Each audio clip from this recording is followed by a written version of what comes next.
Hola, en este video vamos a hacer un repaso del procedimiento del análisis factorial no restringido o exploratorio y lo vamos a realizar con el programa Gmovie, ya que en un anterior video lo habíamos realizado con los programas Psych y Factor.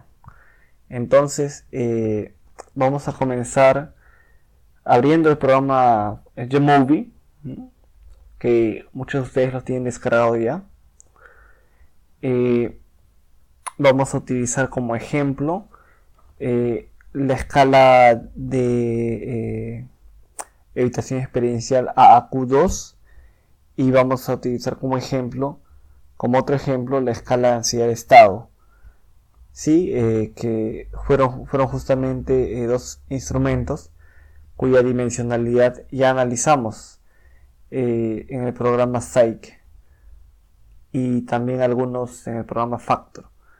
Vamos a, en primer lugar, abrir los datos, ¿sí? Los datos que yo los tengo guardados en esta carpeta que es ejemplos AFE. Aquí está.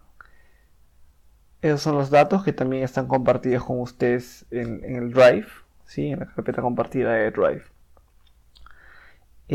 Pues vamos a comenzar primero analizando algunos estadísticos descriptivos.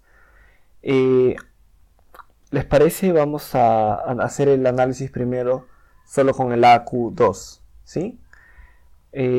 Vamos a comenzar haciendo aquí viendo en la opción Exploration, Descriptives, y allí vamos a analizar algunos.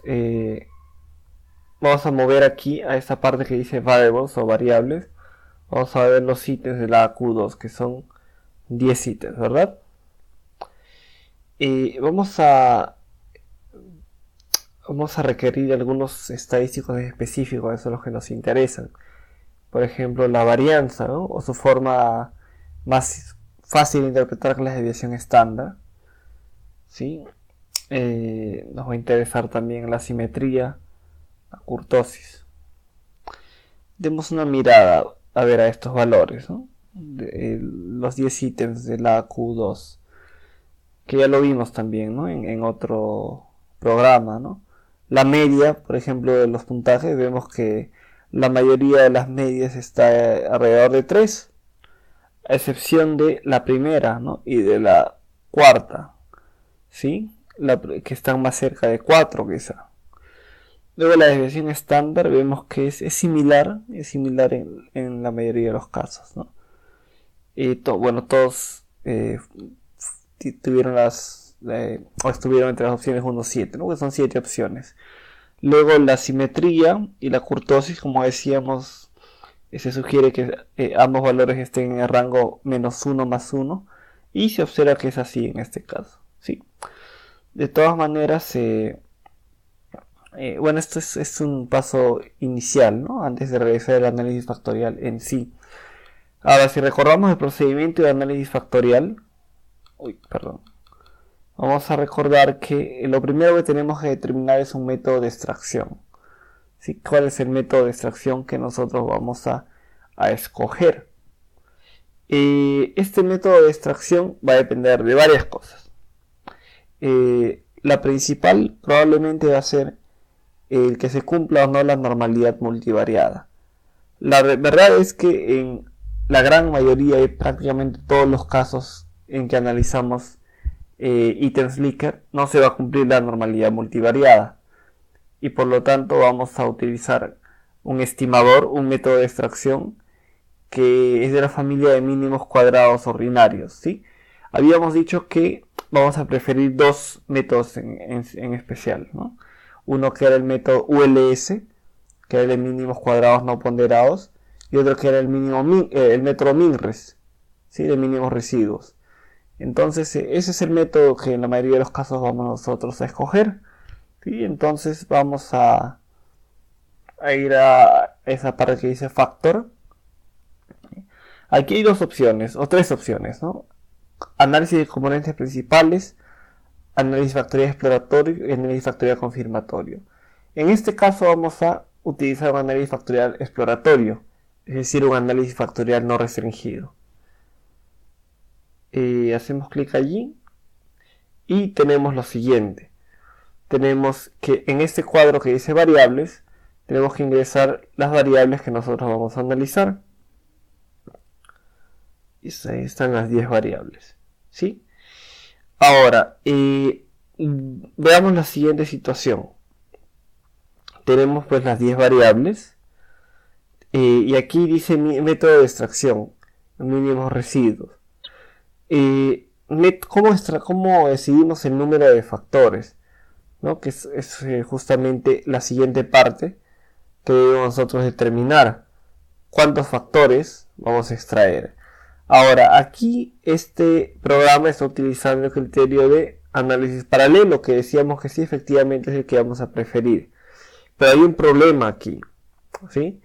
Les decía en la clase que un problema que tenemos cuando analizamos el análisis del análisis paralelo es que si ese análisis está basado en el análisis factorial, es decir, en el método del factor común, es probable que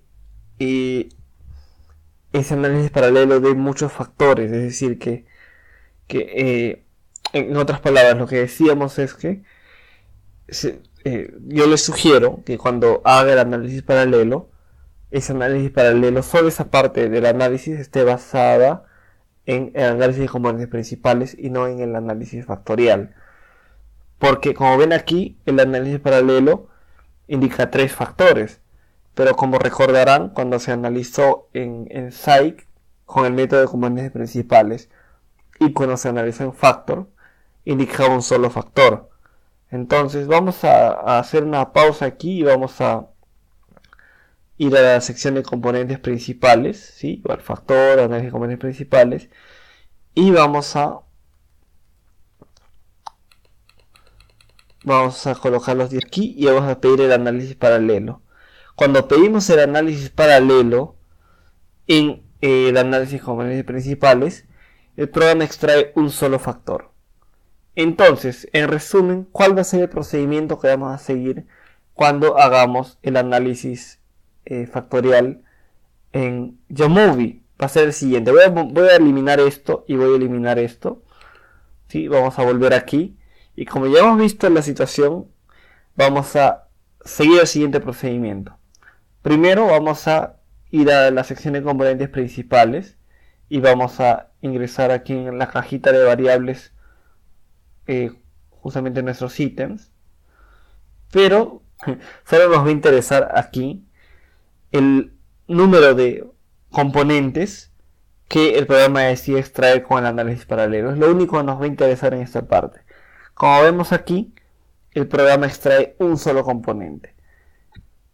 Ya que sabemos eso, vamos a ir a la sección de análisis factorial exploratorio.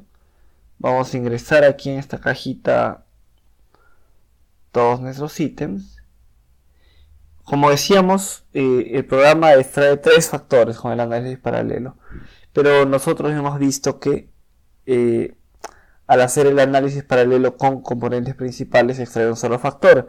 Y como decíamos, vamos a preferir eso. Entonces vamos a ir donde dice Fixed Number. Hacemos clic allí. Y bueno, aquí ponemos un factor, bueno, un componente dice aquí, ¿no? Pero es un factor el que estamos extrayendo, ¿de acuerdo? Entonces, esta es la solución factorial que estamos obteniendo.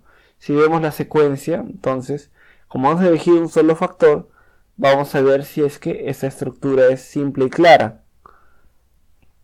En este caso vemos que hay un ítem cuya carga factorial no aparece. ¿Por qué no aparece la carga factorial?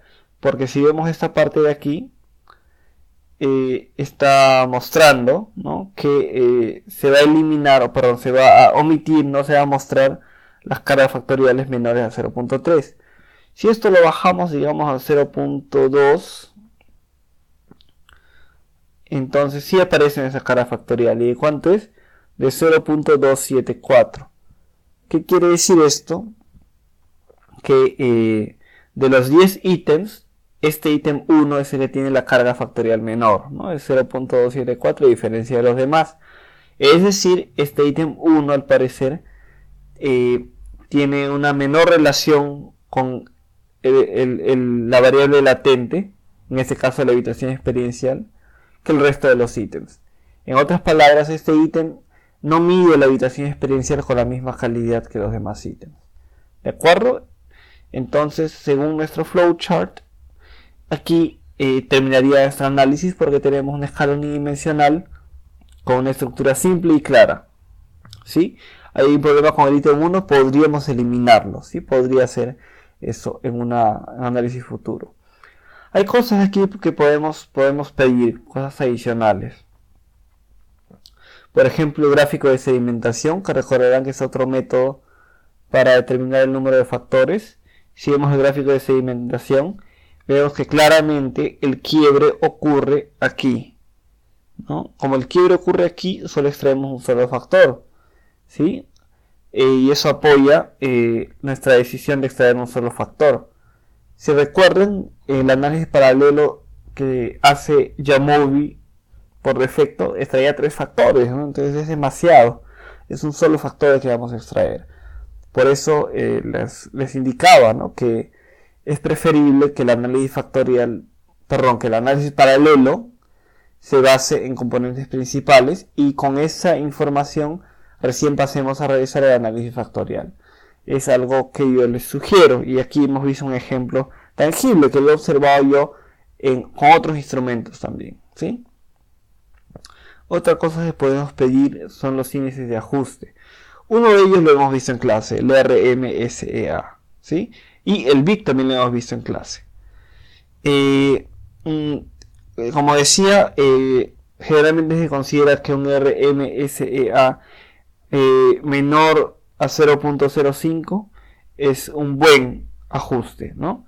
Pero ese valor de menor a 0.05 decíamos que sobre todo lo vamos a utilizar cuando trabajemos con el estimador de máxima verosimilitud, pero aquí no estamos trabajando con máxima verosimilitud, sino con mínimos residuos, con MinRes, ¿sí? Pero aquí hay otras opciones, ¿no? Máxima verosimilitud y ejes principales, ¿no?, que es de la misma familia que MinRes, pero que decía que tiene la limitación de que para hacer ejes principales tenemos que utilizar un valor arbitrario para estimar las comunalidades iniciales, ¿no? Eso lo vimos en la clase y si no recuerdan, repasen. Entonces estos son dos índices de ajuste que decíamos que vamos a buscar que sean los más pequeños posibles. Ese es entonces el análisis factorial de el instrumento AAQ2. Otras cosas que se puede pedir y que en realidad deberíamos hacer antes del análisis son el test de esfericidad de Bartlett y el test KMO, ¿sí? Ambos me dicen en qué medida nuestra matriz de correlaciones es factorizable, ¿sí? Como recordamos, todo esto se basa en las correlaciones que hay entre los ítems.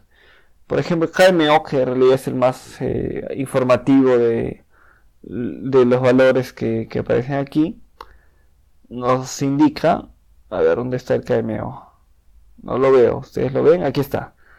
El KMO, veamos el KMO general, que es el primero. Nos indica que el KMO general es 0.894. Les indica que nuestra matriz de correlaciones es factorizable, ¿sí? Es adecuada. Como decíamos, el valor mínimo que se debe considerar adecuado es 0.70, ¿no? Pero eso lo vamos a ocultar por el momento. Esto es entonces el análisis factorial.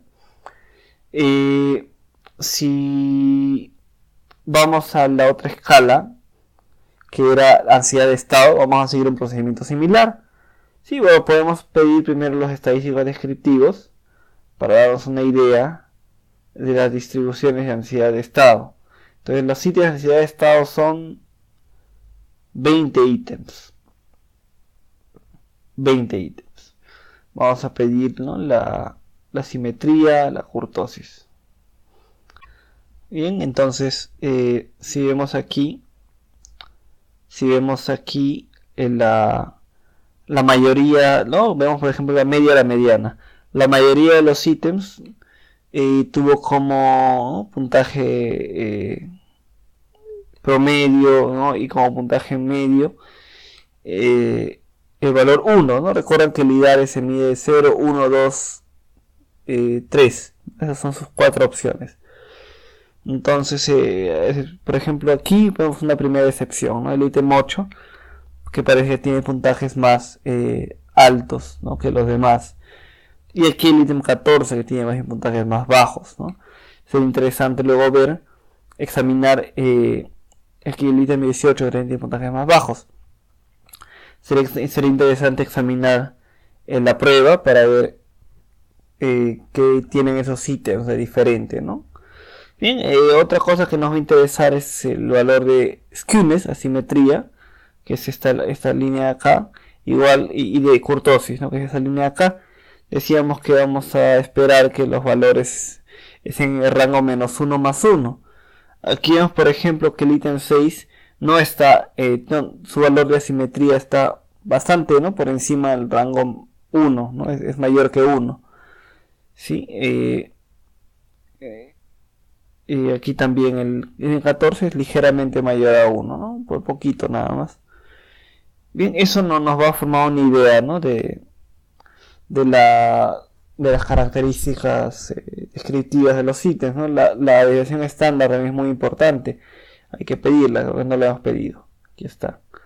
Desviación estándar, ¿no? Aquí aparece. Si vemos que buscamos que sea alto el valor, no que no sea muy bajo. Sí, vemos que en ningún caso el valor está cercano a cero, ¿no? Lo cual es bueno para nuestros fines. Una vez entonces calculado esto, pasamos a realizar el análisis factorial. El análisis factorial lo realizamos haciendo clic en Factor, pero recuerden que antes de hacer el análisis factorial vamos a decidir cuántos factores vamos a extraer. Entonces, si vamos a componentes principales, vamos a ingresar aquí los 20 ítems. Recuerden que componentes principales solo lo vamos a utilizar en esta fase, que es para decidir el número de factores. En este caso, el análisis paralelo basado en componentes principales indica la extracción de dos componentes. Entonces, 2 es el número de factores que nosotros vamos a extraer. Si vamos ahora sí a análisis factorial, vamos a colocar aquí, perdón, esto no era. Vamos a colocar en la derecha, en esta cajita, nuestros 20 ítems de ansiedad de estado.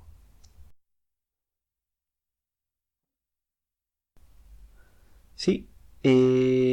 Aquí en este caso coincide el análisis paralelo basado en análisis factorial, coincide con el análisis paralelo basado en componentes principales, ¿sí? Pero como decíamos, no siempre va a coincidir. Entonces aquí establezco yo arbitrariamente el número de factores que voy a extraer y esta es mi solución factorial.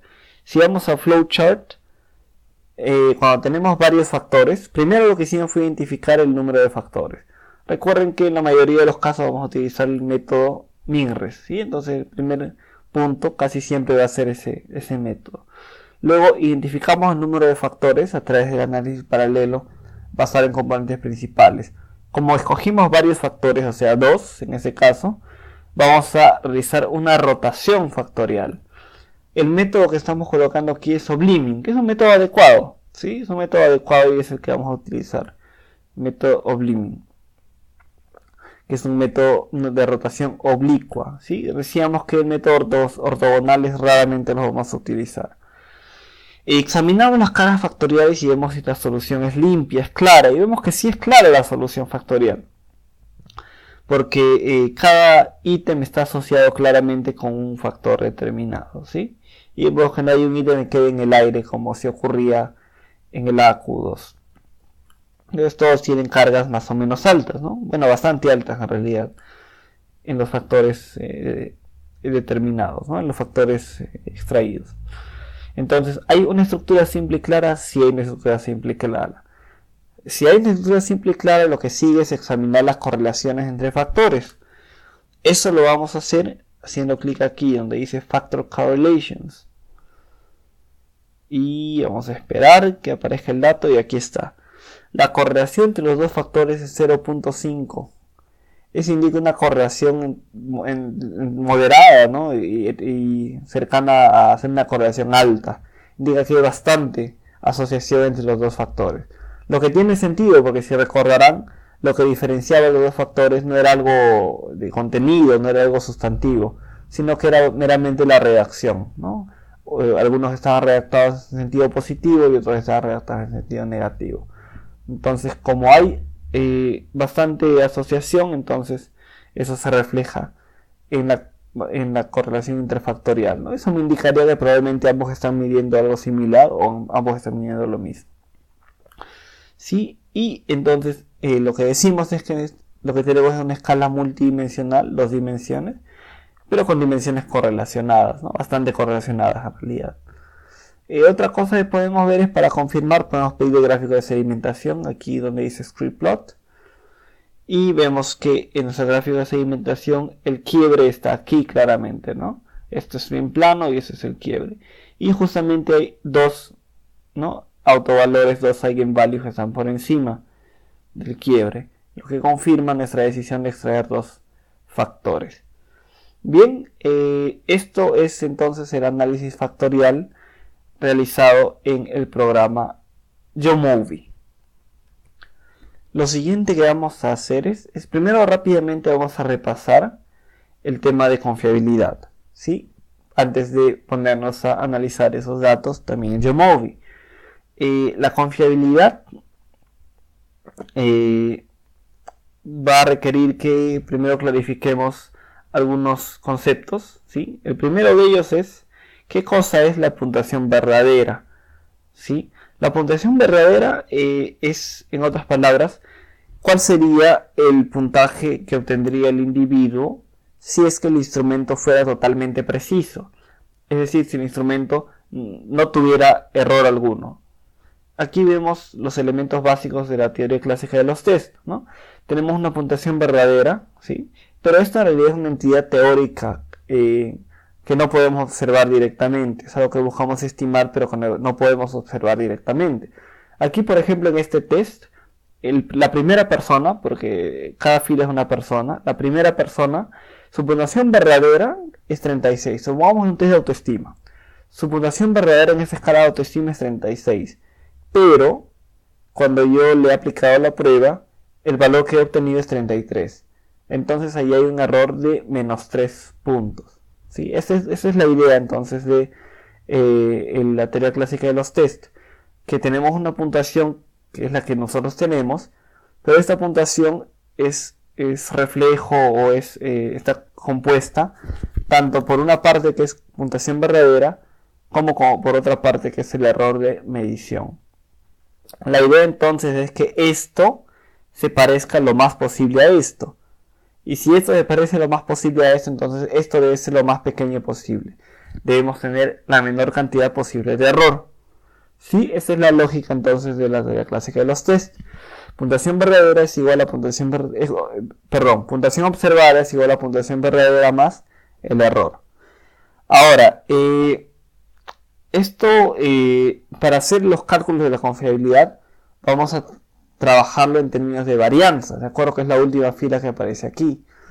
Si recordamos lo que es la varianza, ¿no? Una medida de qué tantas diferencias hay entre los individuos, ¿sí? Qué tantas diferencias individuales hay en los puntajes. Entonces, tenemos aquí la varianza observada, la varianza verdadera y la varianza de error. Vamos a nosotros a observar que la varianza observada es igual a la suma de la varianza verdadera y de la varianza de error. Es decir, así como cada puntaje observado es igual a la suma del puntaje verdadero y el puntaje de error, también la varianza observada va a ser igual a la varianza verdadera más la varianza de error. Sí, eso es algo importante, que yo lo voy a representar aquí con un pie, un gráfico de estos, ¿no? Todo todo el pie, toda la torta, es la varianza observada total de la prueba. Lo que parece azul es la varianza verdadera, ¿sí? Es decir, la varianza de los puntajes verdaderos. Y lo que aparece de fucsia es la varianza de los puntajes de error, ¿sí? La confiabilidad va a ser la proporción de la varianza observada que corresponde a la varianza verdadera. En otras palabras, ¿qué porcentaje del total es esta parte celeste o azul? Esa es la confiabilidad, ¿sí? Entonces, para entender qué es la confiabilidad, vamos a decir que es esta puntuación verdadera entre la puntuación observada, ¿sí? Lo que vemos aquí también. La confiabilidad es igual a la varianza de la puntuación verdadera entre la varianza de la puntuación observada. La confiabilidad también puede entenderse en términos de una correlación, por cierto. Es decir, la correlación entre los puntajes observados y la correlación de los puntajes verdaderos. Decíamos, ¿no?, que esto debe parecerse lo más posible a esto. Entonces, si sacamos la correlación entre esto y esto, vamos a tener una medida de la confiabilidad. En realidad es la correlación al cuadrado, ¿sí? O sea, sacamos la correlación entre esto y esto y lo elevamos al cuadrado. Eso es la confiabilidad. Entonces hay dos formas de entender la confiabilidad. En términos de varianza, es decir, la división entre la varianza verdadera y la varianza observada, o en términos de correlación, ¿sí? Es decir, la correlación entre los puntajes observados y los puntajes verdaderos, y todo eso al cuadrado. Esas son las dos formas de entender la confiabilidad. Ahora, ¿por qué es importante la confiabilidad? Por múltiples razones. Una de ellas es que, por ejemplo, es importante tener en cuenta la confiabilidad para interpretar los puntajes individuales. Supongamos que veamos aquí este ejemplo, ¿no? Esta prueba, si dividimos nosotros 11.67 y 24.33, según esta fórmula, vamos a tener la confiabilidad de la prueba. Si hacemos nosotros esa división, vamos a encontrar que la confiabilidad de la prueba es 0.48. 0.48 es una confiabilidad muy baja. Y eso afectaría la interpretación de las puntuaciones. Porque, por ejemplo, aquí, veamos a la primera persona. Su puntaje verdadero es 36, pero cuando yo le aplico la prueba, obtengo un puntaje de 33. Mientras que la segunda persona tiene como puntaje verdadero 34, pero su puntuación observada es 39. Entonces, según los puntajes observados, por ejemplo, la persona 2 tiene un puntaje mayor que la persona 1. Pero en realidad, si observamos aquí, la persona 1 tiene mayor puntaje que la persona 2. Entonces, si la prueba es muy poco confiable, como en este caso, la puntuación observada está muy distorsionada, es un mal reflejo de la puntuación verdadera. Y por lo tanto, no me dice mucho la puntuación observada acerca de cuál es realmente el puntaje verdadero de esa persona.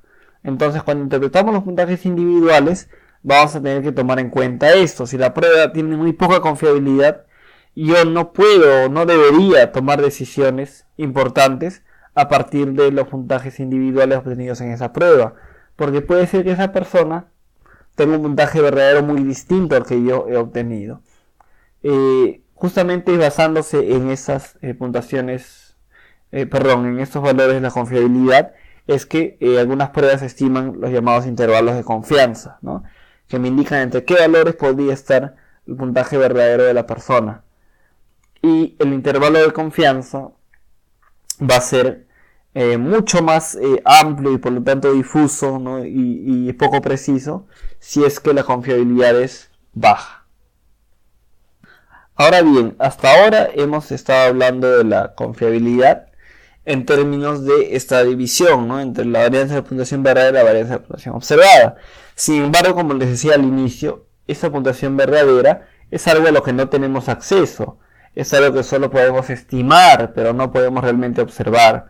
Entonces, esto, si bien es cierto, es hecho con fines de ejemplo y para mostrar los elementos de la teoría clásica de los test, lo cierto es que para estimar la confiabilidad tenemos que valernos de ciertos métodos, ¿sí? Porque esa confiabilidad exacta, como hemos hecho en este caso, nunca la vamos a poder calcular, porque no tenemos todos esos elementos.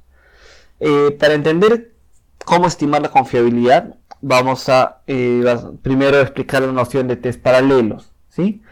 Vamos a decir que dos tests son paralelos cuando sus puntajes verdaderos y el error total, ¿no?, que tiene la prueba son los mismos. Me explico.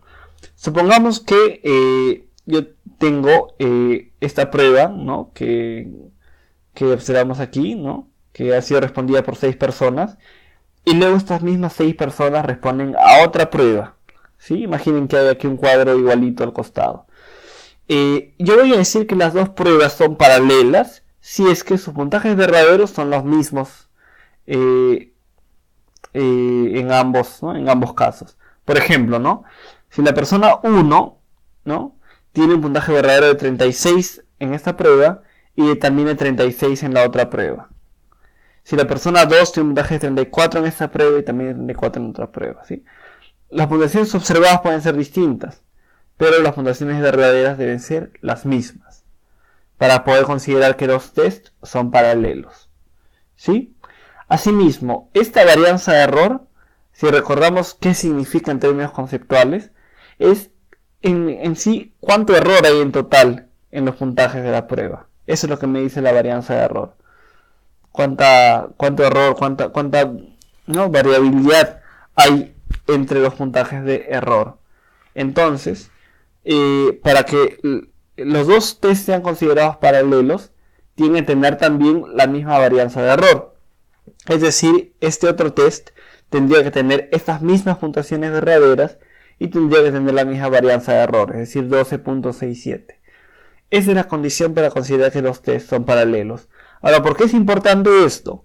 Porque si es que dos tests son paralelos, ¿sí?, uno puede decir lo siguiente, uno puede afirmar lo siguiente, que la correlación entre sus puntuaciones observadas es igual a la confiabilidad.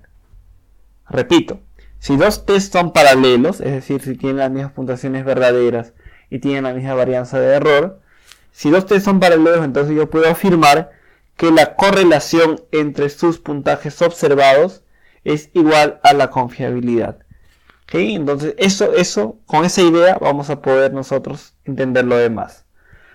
Una forma entonces de estimar la confiabilidad es justamente hacer lo que acabo de decir, crear dos pruebas que sean formas paralelas.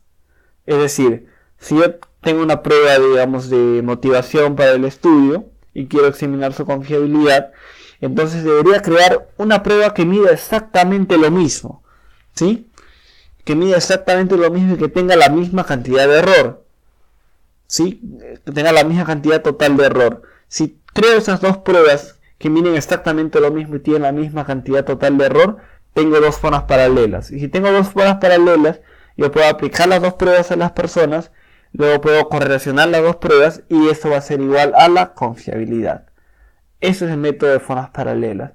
Que en realidad es muy complicado porque es prácticamente imposible crear dos pruebas que midan exactamente lo mismo y que tengan la misma cantidad total de error. Entonces, otro método utilizado es el método TR-test, que consiste en lo siguiente, consiste en aplicar ya no dos pruebas, sino la misma prueba dos veces, ¿sí? Si la aplico, digamos, ahora y la vuelvo a aplicar dentro de un mes. La condición es que, igual que ambas mediciones, el test y el retest, que ambas mediciones sean paralelas. Es decir, que los puntajes en la primera aplicación los puntajes verdaderos en la primera aplicación sean iguales a los puntajes verdaderos en la segunda aplicación y que el error, la varianza de error en la primera aplicación sea igual a la varianza de error de la segunda aplicación. Si esas dos condiciones se cumplen, entonces la correlación entre el test y el retest va a ser igual a la confiabilidad. ¿Sí? Si es que esa condición se cumple. Entonces, por ejemplo, el test-retest no lo podría utilizar yo cuando la prueba mide algo que por definición es muy variable, ¿no? Porque, por ejemplo, si la prueba mide ansiedad de los exámenes y la aplico en un primer momento y luego la aplico justo cuando los alumnos están dando exámenes, entonces probablemente sus puntajes verdaderos en la segunda aplicación sean mayores, ¿sí? Porque van a tener realmente más ansiedad. Y como van a ser mayores sus puntajes verdaderos, ya no se cumple el requisito que las dos aplicaciones sean paralelas, porque ya no se estaría teniendo los mismos puntajes verdaderos, ¿sí? Es importante tener eso en cuenta entonces, que uno debe asegurar que las dos aplicaciones sean paralelas. Si no se puede asegurar eso, entonces este método no es el más adecuado. El método más utilizado en realidad son los métodos basados en la consistencia interna. ¿En qué se basan? Se basan en que no se va a aplicar dos pruebas, tampoco se va a aplicar la misma prueba dos veces, sino que se va a aplicar únicamente una vez la prueba y se va a analizar distintas partes de la prueba como si fueran test paralelos. Me explico. Primero veamos el test split half, el método split half. El método split half consiste en que uno tiene una prueba y va a dividir en dos los ítems de la prueba. Supongamos que la prueba tiene 10 ítems. Vamos a dividir en dos esta prueba y vamos a tener 5 ítems en un lado y 5 ítems en otro. Y vamos a entonces asumir que ambas mitades son paralelas. Es decir, que ambas mitades tienen las mismas puntuaciones verdaderas y la misma varianza de error. Si ambas mitades son paralelas, entonces la correlación entre ambas mitades es igual a la confiabilidad. Bien, hasta aquí entonces estamos nosotros basándonos en esto, en la necesidad de considerar que las dos, sea mitades, sea aplicaciones o sea formas o test, sean paralelos. Pero esto es muy difícil de cumplir en realidad, ¿no? No siempre se va a poder cumplir. Entonces, un método muy popular y que permite que relajemos un poco los requisitos, ¿no?, que tenían los otros métodos, es el método llamado coeficiente alfa, que fue popularizado por Lee Cronbach. El coeficiente alfa lo que hace es ya no trabajar con mitades ni con dos aplicaciones, sino con los ítems en sí. Es decir, cada ítem es considerado una parte del test. Entonces, lo que hace el coeficiente alfa es examinar las correlaciones entre los ítems de la prueba, ¿sí? Digamos, analiza todas las correlaciones posibles y luego las promedia, por decirlo de una forma. Esa es la idea del coeficiente alfa, ¿no?, llamado coeficiente alfa de Cronbach. Lo que lo distingue de los demás es que en este caso no se asume que cada elemento, es decir, que cada ítem en este caso sea paralelo, es decir, que cada par de ítems sean paralelos. No se asume eso. Lo único que se asume es que cada par de ítems mira exactamente lo mismo. Es decir, si recordamos, el requisito para considerar que los test son paralelos es que tengan las mismas puntuaciones verdaderas y la misma varianza de error. En el caso del coeficiente alfa, lo que se pide es que los dos ítems tengan las mismas puntuaciones verdaderas, pero no se requiere que tengan las mismas puntuaciones, la misma varianza de error. No se requiere eso, solo esperamos que tengan las mismas puntuaciones verdaderas. Es decir, si el sujeto 1 tiene un puntaje, digamos, de 3 en el ítem 1, entonces y el sujeto 2 tiene un puntaje de 4 en el ítem 1, supongamos, ¿no? Y luego tenemos el otro ítem, que es el ítem 2. Y el sujeto 1 tiene un puntaje de 4 en el ítem 2. El sujeto 2 tiene un puntaje también de 4 en el ítem 2. Entonces, en ese caso no se estaría cumpliendo el requisito del coeficiente alfa. Que indica que todos los ítems, en este caso, deben tener las mismas puntuaciones verdaderas. Entonces, el sujeto 1, si tiene un puntaje de 2 en el ítem 1, también tiene que tener un puntaje de 2 en el ítem 2. El sujeto 3, si tiene un puntaje de 4 en el ítem 1, también tiene que tener un puntaje verdadero de 4 en el ítem 2. Recuerden que estamos hablando de puntuaciones verdaderas, no de puntuaciones observadas. ¿Sí? Esa es la idea del coeficiente alfa. ¿Sí? Si lo entendemos en términos de el análisis factorial, eso querría decir lo siguiente, que vamos a verlo aquí, que cada ítem debe estar igualmente asociado con la variable que quiere medir. ¿sí? Debe tener la misma asociación que los otros ítems. Esa es la lógica de el coeficiente alfa. Y eso de allí tiene un nombre, ¿no? Vamos a escribirlo por acá. Cuando decíamos que los ítems tengan las mismas puntuaciones de error, perdón, las mismas puntuaciones verdaderas y la misma varianza de error, eso decíamos que se llama que los dos test sean paralelos. Pero cuando solo pedimos que tengan las mismas puntuaciones verdaderas, como es el caso de lo que requiere el coeficiente alfa, entonces decimos que los test sean tau equivalentes. ¿Sí? Eso es el nombre que le damos, la tau equivalencia. Y eso significa que cada uno de los ítems mira por igual lo que mide la prueba. Por ejemplo, aquí vemos el test de el AQ2, ¿verdad? Vemos que algunos ítems tienen una mayor asociación con la evitación experiencial, ¿no? Pero hay algunos ítems que tienen una menor asociación, sobre todo el ítem 1, que tiene una mucho menor asociación con la evitación experiencial, porque su cara factorial es menor. Eso quiere decir que, por ejemplo, aquí en esta prueba no se cumple el tau de equivalencia. ¿Y qué pasa si no se cumple el tau de equivalencia? Entonces, si no se cumple la tau de equivalencia, el coeficiente alfa va a subestimar la confiabilidad. ¿Sí? Algunos lo llaman que sería el límite inferior de la confiabilidad. ¿De acuerdo? Eso ocurre si no se cumple la tau de equivalencia.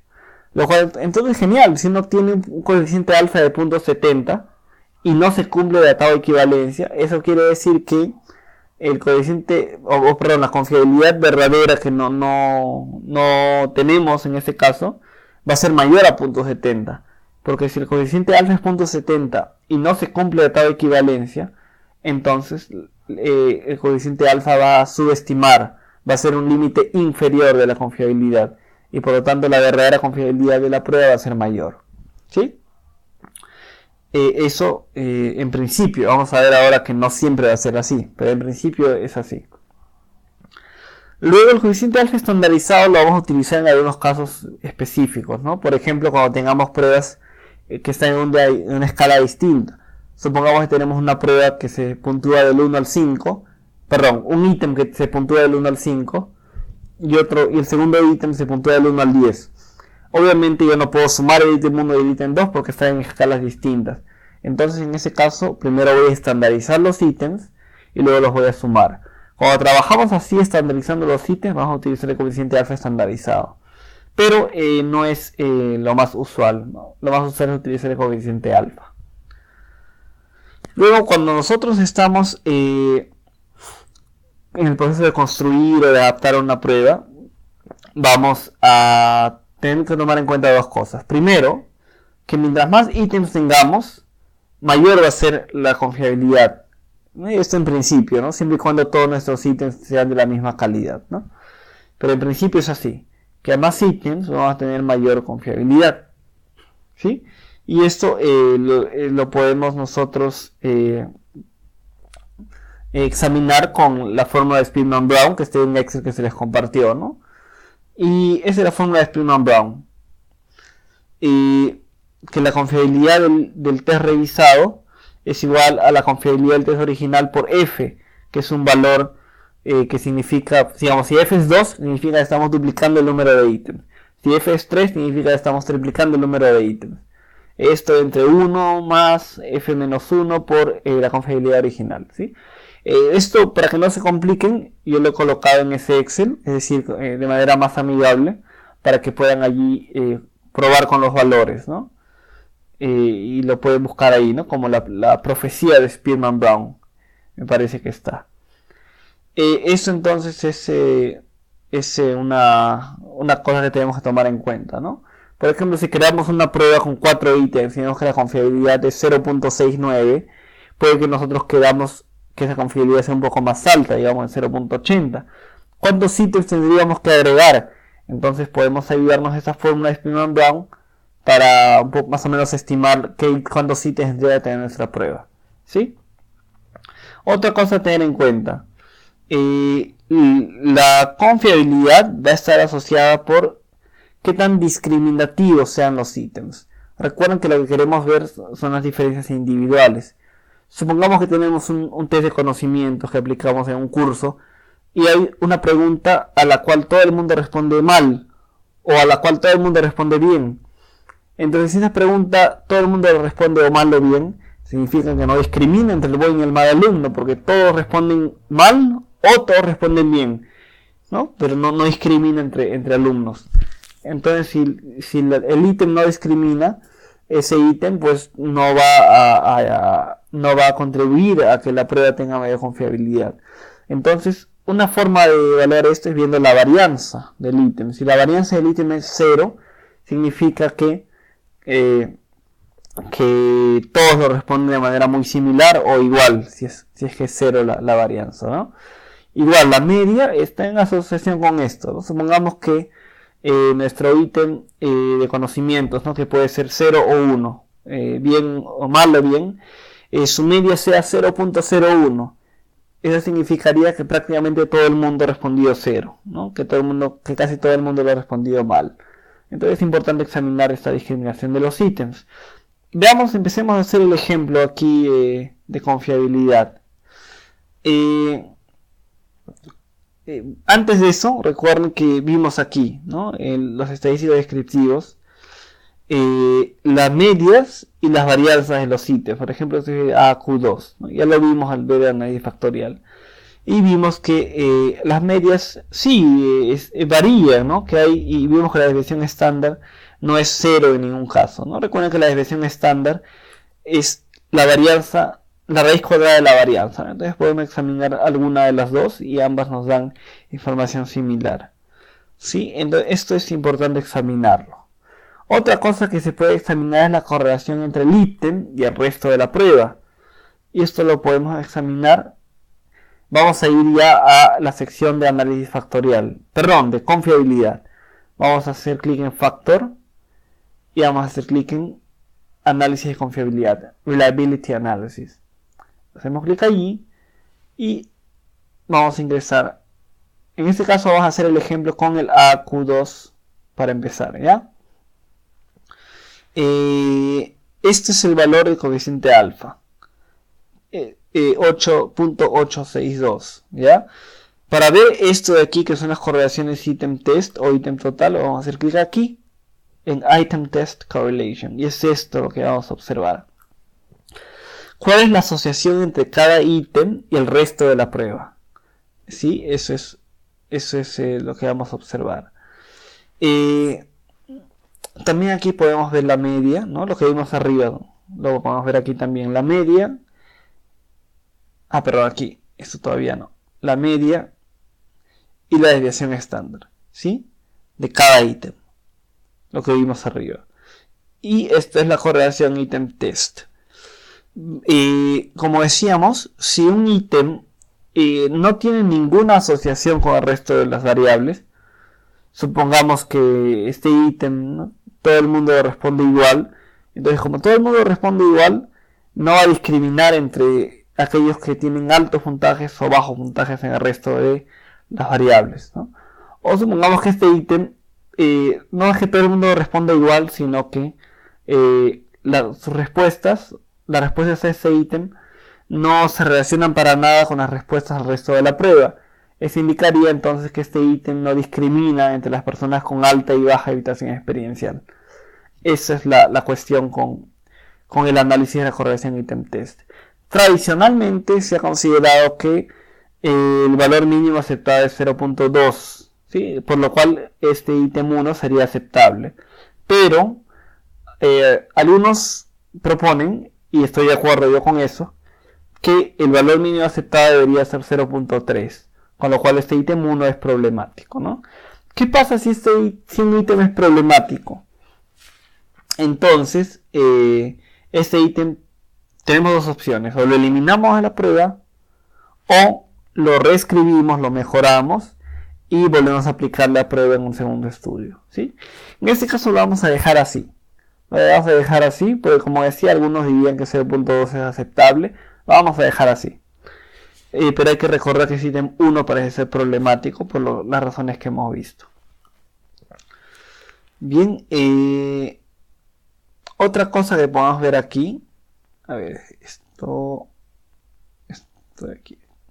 Otra cosa que podemos ver aquí son las correlaciones múltiples al cuadrado. Lamentablemente eso no lo podemos pedir fácilmente, ¿no? en Jamovi.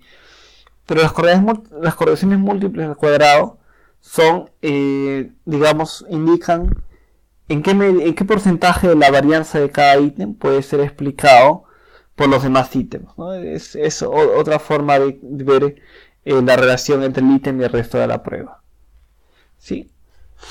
Entonces, esa es la información que vamos a tener aquí. Otra cosa que podemos medir es esto, que es muy interesante. ¿Cuál sería el coeficiente alfa de Cronbach si es que este ítem 1 lo elimináramos? Si el ítem 1 lo elimináramos, tendríamos un coeficiente alfa de Cronbach de 0.87, que como vemos es ligeramente mayor que el coeficiente alfa que tenemos ahora. ¿Sí? Y eso pues está en relación con el hecho de que este ítem 1 tiene una muy baja correlación ítem total con el resto de la prueba, ¿no? Entonces aquí vemos que no siempre va a ser cierto que a más ítems va a ser mayor la confiabilidad, porque aquí vemos que cuando quitamos un ítem más bien la confiabilidad sube, ¿sí? Esto va a ser cierto únicamente en los casos en los cuales todos los ítems tengan la misma calidad, pero como este ítem 1 es de menor calidad que los demás ítems, entonces este ítem 1 podría incluso eliminarse y la confiabilidad subiría, como vemos aquí. Bien, hay algunas cosas adicionales, ¿sí? Hay algunos métodos llamados de confiabilidad o de acuerdo interobservador que no hemos visto aquí, ¿sí? Que es cuando, por ejemplo, si tenemos nosotros un instrumento para medir el tamaño de los bebés al nacer, entonces podríamos, por ejemplo, traer a 2 enfermeras para que evalúen al mismo bebé y luego vemos qué tanta concordancia hay entre las mediciones de las 2 enfermeras. Eso sería un estudio de acuerdo entre observadores. Y generalmente utilizamos unos coeficientes que llamamos los coeficientes kappa, ¿no? De Cohen, que hay varios tipos de kappa de Cohen. Y también utilizamos las correlaciones intraclase, ¿sí? Pero esto no lo vamos a ver en el curso, ¿sí? Solo lo menciono para que tengan conocimiento de ello. Coeficientes kappa y correlaciones intraclase. Luego también es el tema de la confiabilidad de las diferencias.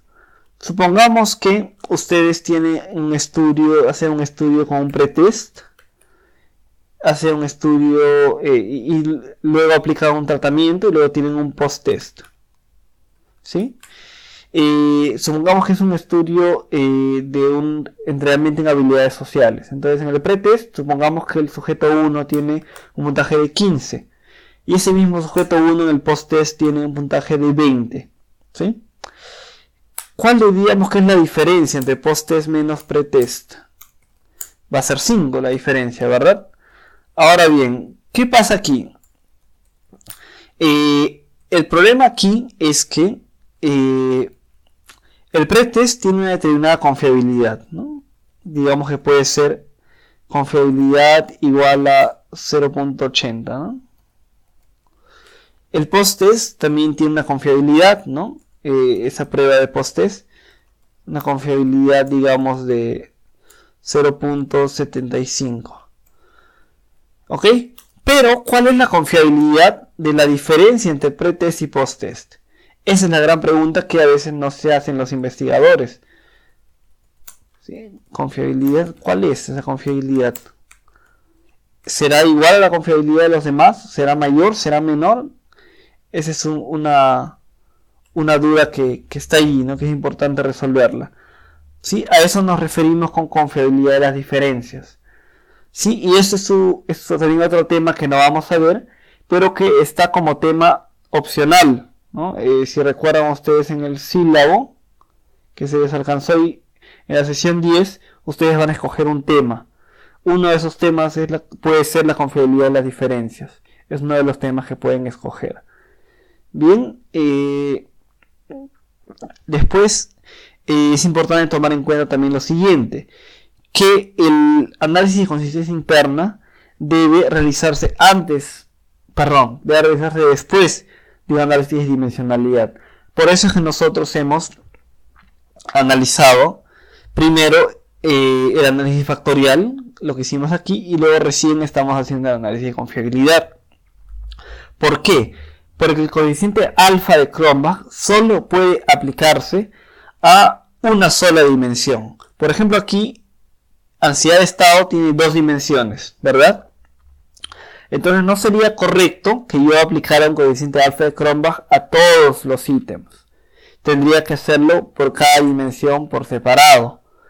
¿Sí? Entonces, es decir, ¿no?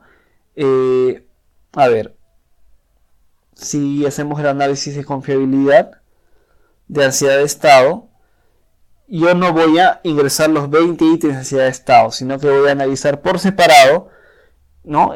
Los ítems de primera dimensión, que son el 1, el 2, el 5. A ver, vamos a ir ingresándolos. El 1, el 2, el 5. ¿Qué más era? El 8, el 10, el 11. 8, 10, 11. 15, 16, 19 y 20. 15, 16, 19 y 20. Y vamos a pedir la información que hemos pedido hace un rato. Perdón, esto no. Esto de aquí. Y aquí tenemos, ¿no? El coeficiente alfa de Cronbach de esa primera dimensión es 0.913. Aquí vemos las medidas, la definición de cada ítem, la correlación ítem test de cada ítem y cuál sería el alfa de Cronbach si se eliminara cada uno de los ítems, ¿sí? Entonces, la consistencia interna, porque, por ejemplo, ¿no? Nosotros podríamos sacar un coeficiente alfa de toda la prueba y puede ser alto, pero eso no significa necesariamente que la prueba sea unidimensional, ¿sí? Porque yo puedo tener un coeficiente alfa de Cronbach alto incluso si la prueba tiene muchas dimensiones que no están correlacionadas entre sí. Entonces siempre debemos comenzar haciendo un análisis de dimensionalidad con el análisis factorial y después recién calcular el coeficiente alfa, ¿no? Que es un método de consistencia interna. Entonces vemos que el coeficiente alfa tiene limitaciones, ¿sí? Bastantes limitaciones. Otra limitación es la siguiente, que vamos a profundizar más en otra sesión. Que aparte de la tau equivalencia, ¿no? Que era que todos los ítems tuvieran las mismas puntuaciones verdaderas, o sea que todos los ítems tuvieran la misma asociación con el factor. Aparte de eso, también requerimos que los errores de los ítems no estén asociados, no estén correlacionados. Es decir, que por ejemplo el puntaje de error o la varianza de error del ítem 1 no esté correlacionada con la varianza de error del ítem 2. Eso vamos a profundizar más en otra sesión, pero es importante que lo tomen en cuenta porque ese es un requisito, ¿sí? El coeficiente alfa, que a veces puede sesgar mucho el resultado, ¿sí? Entonces, por este conjunto de limitaciones que se ha propuesto alternativas al coeficiente alfa. Una de estas alternativas es el que aparece aquí, el omega de McDonald, ¿sí? El coeficiente omega. Y hay otras alternativas también, ¿no? Por ejemplo, cómo nosotros analizamos un test multidimensional. Por ejemplo, aquí tenemos dos dimensiones. Y como les decía, el coeficiente alfa solo lo puede aplicar a cada dimensión por separado. ¿Cómo entonces calculamos la confiabilidad total de la prueba? Entonces hay otros coeficientes que se han creado para eso, ¿ya? Es importante saber que existen esos otros coeficientes. Y bien, entonces yo creo que eso es todo. Este es el análisis de confiabilidad que se realiza en Jamovi. Ven que es más sencillo, ¿no? Es más rápido de hacer que probablemente los procedimientos en R que son más complicados, ¿no? Y bueno, espero que les haya servido este video y no olviden hacer su tarea, ¿ok? Traten de hacerla para que practiquen. La pueden hacer en Jamovi, no es necesario que la hagan en R. Va a ser más fácil quizá para ustedes en Jamovi. Listo, nos vemos el sábado. Hasta luego.